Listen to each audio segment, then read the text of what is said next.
your next project, because often people on a stage like this, they're just kind of frozen.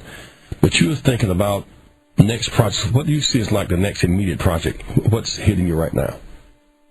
Probably the tsunami song that we want to do to raise money for tsunami, because Africa, I think it was it Madagascar, one of those Indeed, Madagascar. Somalia and Madagascar was hit very hard, and they never talk about that the way they talk about the other countries. Now we have, my heart is going out for everybody, but at least when they distribute the truth, distribute it right, and they never talk about what the devastation down in Africa. So I want to do something for that. And of course, I've been working on planning a resort that I'm building down in Africa.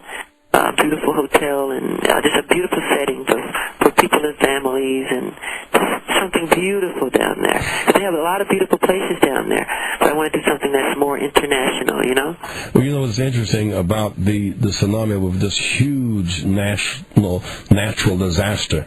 It couldn't be stopped. Maybe if we had had early detection devices, we could have saved some lives, perhaps, but it was a natural disaster. What you've raised is that while we've lost 200,000 in the tsunami, we've lost 2 million in the Sudan, and that's a man-made disaster. And oil and materials all caught up in that stuff, and then 4 million in the Congo. And I think that as we talk about it, and you and I talk almost every day, you're reaching out to these African crisis appears to have taken up a large part of your dreams at this stage of your life.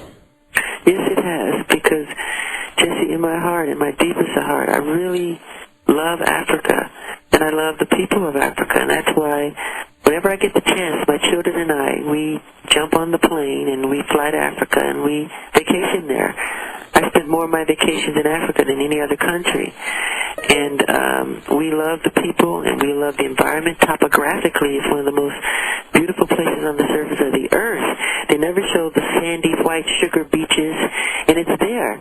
They never show the beautiful, the landscaping. They never show the buildings, the metropolis of Durban, Johannesburg, Cape Town, Kenya, the Ivory Coast. Rwanda, they never show how beautiful the place is. And it's really stunningly beautiful. And I want to heighten that awareness with what I'm doing, and that's been my dream for many, many years. And everybody around me know that because I go there very much. We know about the high points of Rome because we see it on film. That's right. We know about the high points of Britain and the palace. We see it on film on Paris. We don't see much of Africa on film. We see Africa as misery and Africa as problems. We do not see it as being this phenomenally endowed continent of sand and sea and oil and resources. The world is jealous of Africa for many centuries because the natural resources are phenomenal. It really is. And it is the dawn of civilization. Our history, a lot of our Bible history is right there in Africa. And King Tut, all those great civilizations, that is right there in Africa. Egypt is in Africa. And they always try to separate the two, but Egypt is Africa. Well, it certainly is true that when Jesus was threatened with death, when Herod sent out the edict for genocide for all the firstborn babies, that Joseph took him to Egypt, to Africa, and kept him there for 12 years. That's right. That's right. You've shown an amazing level of depth and commitment. Let me say this in closing, Michael, because people are listening, and the reason I didn't open up the line today, because you're sharing stuff with us we never quite really hear, but as people go and watch the trial next week and the coming days, what do you want your fans? We have calls on here right now from London and Holland and all around America.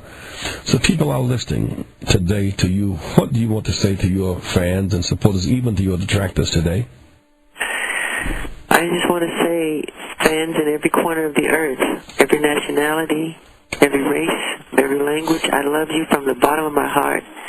Thank you for your love and support and understanding during this trying time. I would love your prayers and your goodwill. Please be patient and be with me and believe in me, because I am completely innocent. But please know a lot of conspiracy is going on as we speak. Well, it's Easter time. We fall down, we get back up again.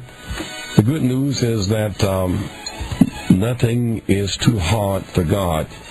And those who believe, fervently believe, no matter how far down, if they reach for a rope and not a shovel, they'll be pulled up and they will rise again.